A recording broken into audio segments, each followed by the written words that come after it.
Hi friends, कैसे हैं आप सब। आशा करता हूँ स्वस्थ होंगे, मस्त होंगे। इंडियन कॉन्स्टिट्यूशंस की सीरीज में चालू करने जा रहा हूँ और इस सीरीज में आज मेरा पहला दिन है, पहला लेक्चर है।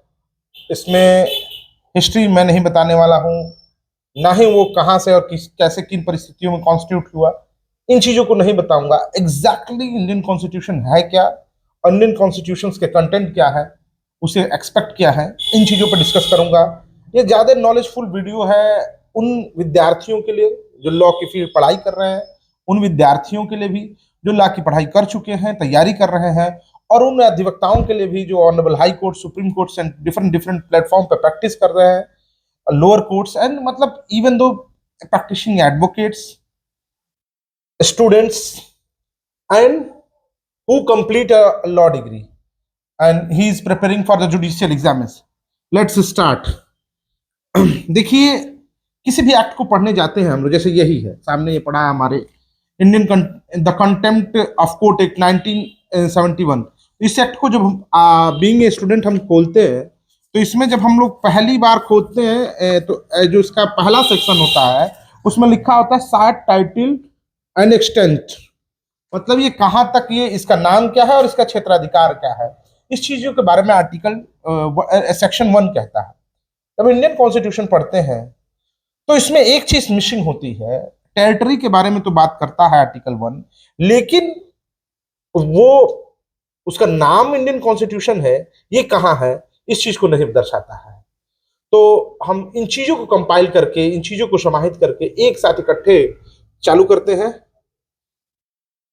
देखिए, पार्ट 22 जब हम निकालेंगे, इंडियन कॉन्स्टिट्यूशन का पार्ट 22 खोलेंगे, उसी में आर्टिकल 19(3) है जिसमें लिखा हुआ है short title, commitment, authorities, texts in Hindi and repeals.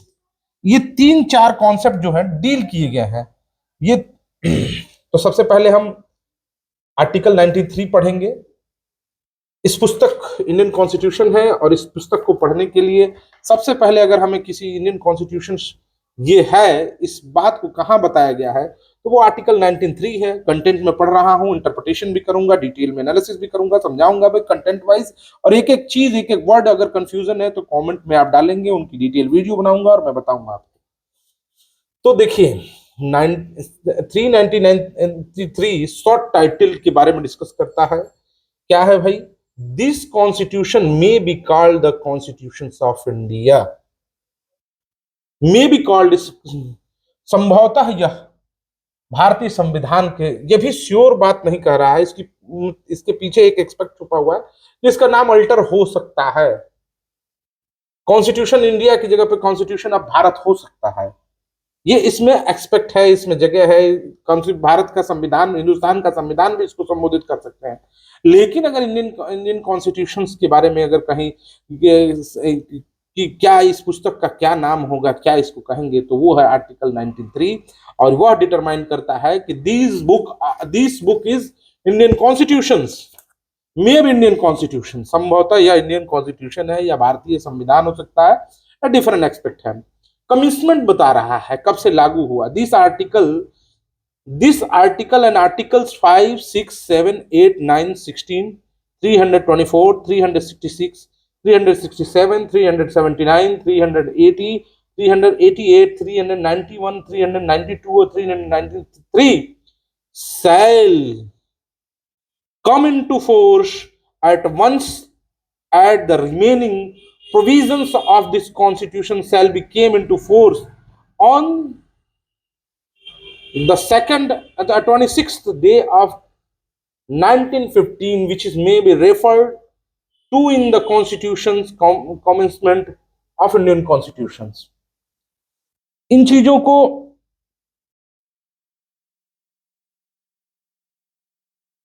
ये जो सेल शब्द का प्रयोग किया गया है, shall came into force at once and remain, इनको ये उसी दिन से लागू हो गए। इंडियन कॉन्स्टिट्यूशन जिस दिन से बना, 5, 6, 7, 8, 9, 60, 324, 366, 367, 379, 380, 388, 391, 392, 393, ये उसी दिन से लागू हो गए। लेकिन बाकी के प्रोविजंस जो हैं इंडियन कॉन्स्टिट्यूशंस के कौन से आर्टिकल किस दिन लागू हुए थे, इसका पूरा डिटेल और ब्रीफ एनालिसिस है। अब 5 क्या है, 6 क्या है, 7 क्या है, 8 क्या है, ये हम आगे डील करेंगे और उन चीजों को आप नोट डाउन कर सकते हैं, लिख सकते हैं, और लिखने के बाद इन चीजों को आगे हम लोग डील करेंगे। बाकी पूरा कॉन्स्टिट्यूशन इस आर्टिकल को छोड़ के 26 जनवरी 1950 को लागू हुआ था। फिर ये आर्टिकल 94 में है। 94 एक क्या कहता है, authority text in the Hindi language,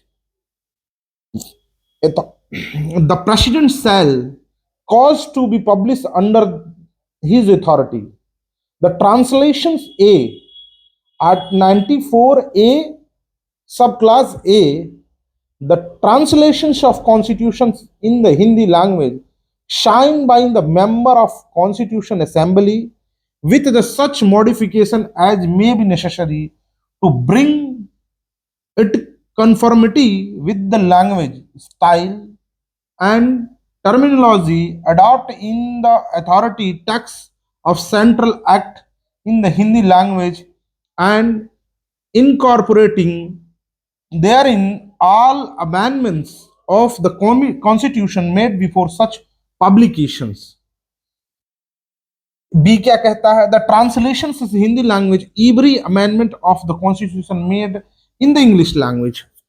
कहने का तात्पर्य ये है कि इसकी हिंदी रूपांतरण भी रखी जाएगी, पब्लिश होगी, और वो जो होगी कॉन्स्टिट्यूशन कमेटी के मॉनिटरिंग में तैयार की गई होगी और वही रूपांतरण पब्लिश होगी। और इसका जो अमेंडमेंट होगा वो अंग्रेजी और हिंदी दोनों में ही जारी किया जाना आवश्यक होगा। इस पर्टिकुलर लैंग्वेज का यूज की हिंदी में, यहाँ तमिल की बात नहीं की गई है, तेलुगु बात नहीं की, यहाँ बंगाली की बात नहीं की गई है। They are codified language when we are study in language part which is mentioned in constitutions, we also study। हम लोग जब भाषाई डिफरेंट और भाषाई व्यवस्था के बारे में पढ़ेंगे तो वो संविधान में मेंशन है कि कितनी भाषाएं क्या है, लेकिन स्पेसिफिक अगर कॉन्स्टिट्यूशंस को 2 भाषाओं में ही रूपांतरित करने की व्यवस्था की गई है, कि हिंदी और एक अंग्रेजी की भाषाओं में, ट्रांसलेशंस के लिए 94A में अथॉरिटी है। अब 94A एक का ए और बी पार्ट था, दूसरा क्या है, the translation of the constitutions every amendment thereof published under the clause 1 shall be constitute to have been the meaning as the original thereof, and any difficulties arise in so constraining at the part such translation, the president shall the same to be received substitutably। कहने का मतलब है संशोधन जो होगा वो president के action से ही मिलेगी। अगर ट्रांसलेशन में भी कोई एरर आता है, ट्रांसलेशन में भी गड़बड़ी कोई मिलती है, तो उसके लिए भी प्रेसिडेंट उस चीज को कर सकेगा, शैल बी अमेंड कर सकेगा। तीसरा है 94A, तीसरा, the translations of the Indian of the constitutions and every amendment thereof the published under the article shall be deemed to be for all purpose of the authorities text thereof they are in the language। यह माना जाएगा, कोई भी संशोधन सभी व्यवस्थाओं के लिए, सभी अथॉरिटी के लिए एक बराबर मानी जाएगी उस संशोधन को, और यह व्यवस्था होगी। रिपील्स क्या है भाई, क्या रिपील्स किया गया है, क्या वापस लिया गया है, तो the Indian independence act 1947 and the government of article 19 government of the Indian Act 1935 together with the all enactment amendment and supplementing the latter act but not include the abolitions of Privacy Council Judicial Act 1914 hereby repealed।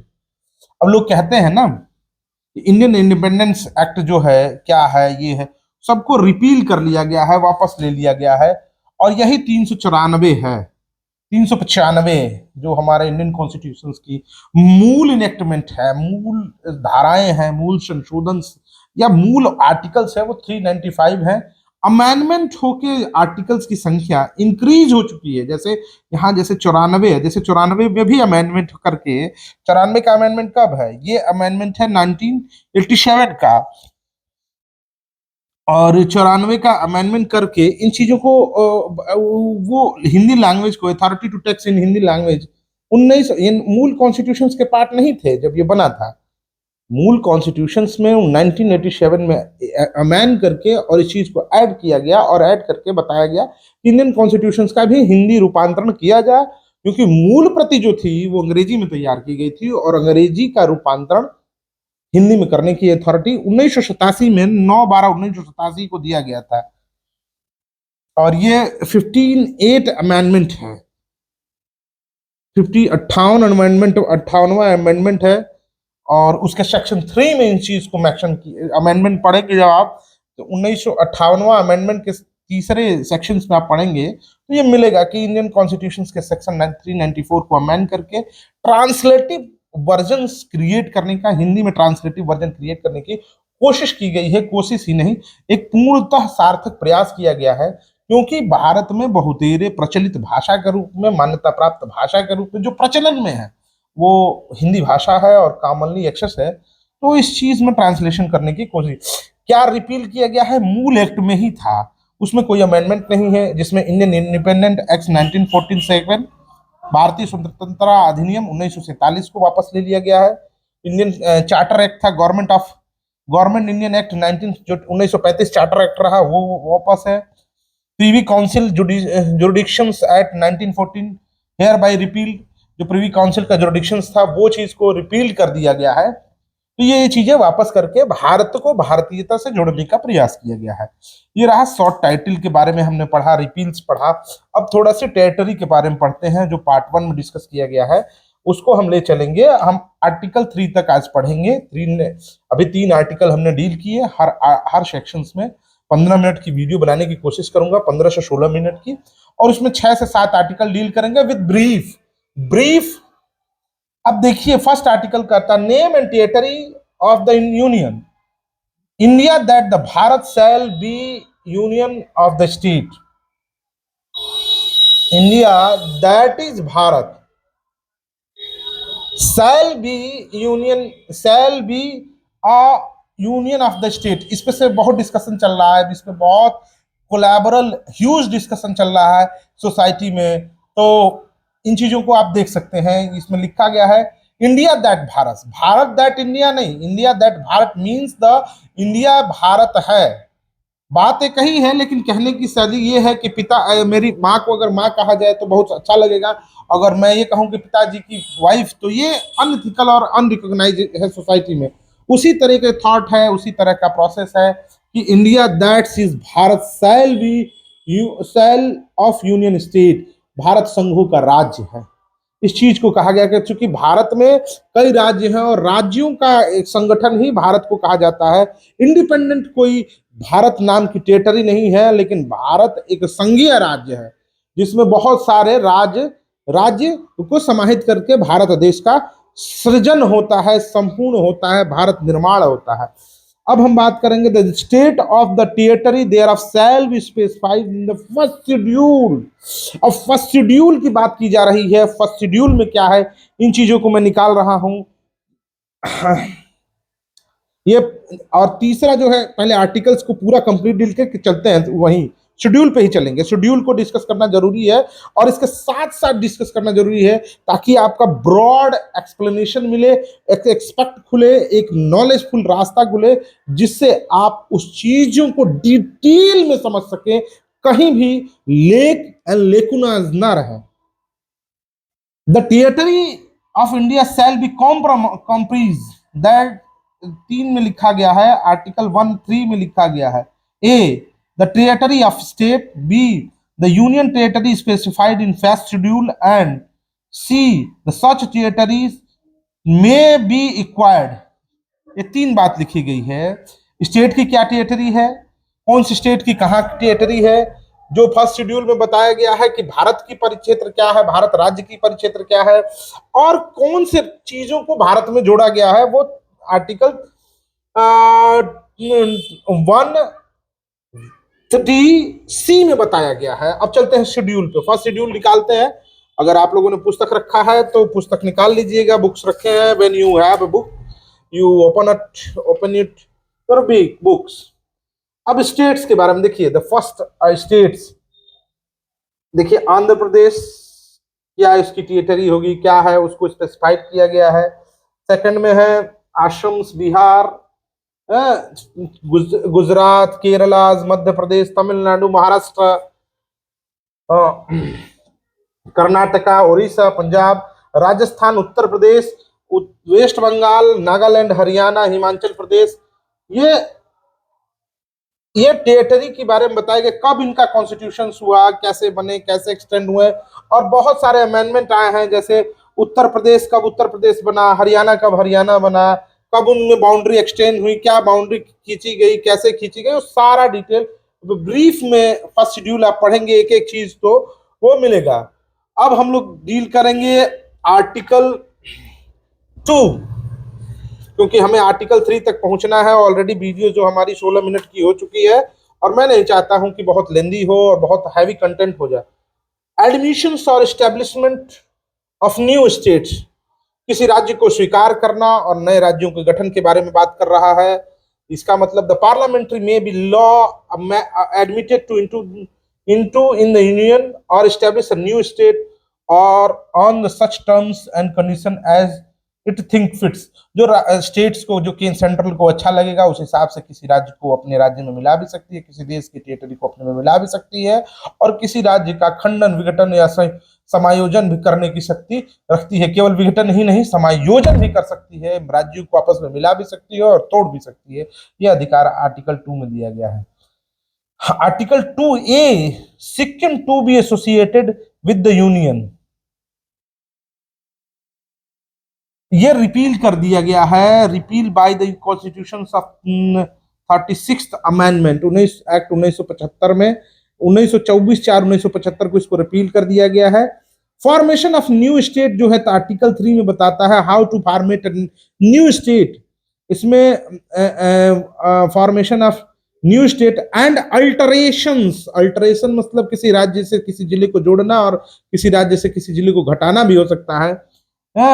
एक जैसे मध्य प्रदेश से उत्तर प्रदेश में कोई जिला add कर देना, और उत्तर प्रदेश से कोई जिला मध्य प्रदेश में ऐड कर देने की क्षमता भी है। और केवल ये न्यू स्टेट फॉर्म भी नहीं किया जा सकता, अल्टर भी किया जा सकता है of areas, boundaries and name. Name बहुत मायने रखता है। उत्तर प्रदेश को उत्तम प्रदेश घोषित करने का भी अधिकार केंद्र के पास ही है। भले योगी जी कितना हूं काम कर ले, लेकिन इसको उत्तम प्रदेश अगर घोषित कराना होगा योगी जी को, तो मोदी जी के ही हाथ में है, वो पार्लियामेंट के ही हाथ में है। पार्लियामेंट्री में be law the form of the new state of the separations of territory from the stage और any by the uniting, uniting की बात है, और by uniting, formation of any state और बाय यूनाइटिंग। मैं बार बार कह रहता हूं, केवल सेपरेशन का पावर नहीं है, जोड़ने का पावर, तोड़ने का ही पावर नहीं है, जोड़ने का भी पावर है स्टेट सेंटर को। और more state part of the state by the unity and territory is the part of state. Increase the area of any state, diminish of the area of any state, alter the boundary of any state, alter the name of the any states। कहने का तात्पर्य ये है कि ये घटा सकता है, बढ़ा सकता है, बदल सकता है, नाम रख सकता है, ये सारी शक्तियां केंद्र के पास है। आर्टिकल चौथा क्या है, law made under article 2 and 3 the provide the amendment of the first and fourth schedule and supplementary incidents of the consequences matter। कहने का मतलब ये है कि राज्यों की संख्या बढ़ाने के लिए उस फर्स्ट शेड्यूल में अमेंड कर सकता है, फर्स्ट शेड्यूल में ऐड कर सकता है, थर्ड शेड्यूल में भी ऐड कर सकता है, घटा सकता है, जोड़ सकता है। धन्यवाद।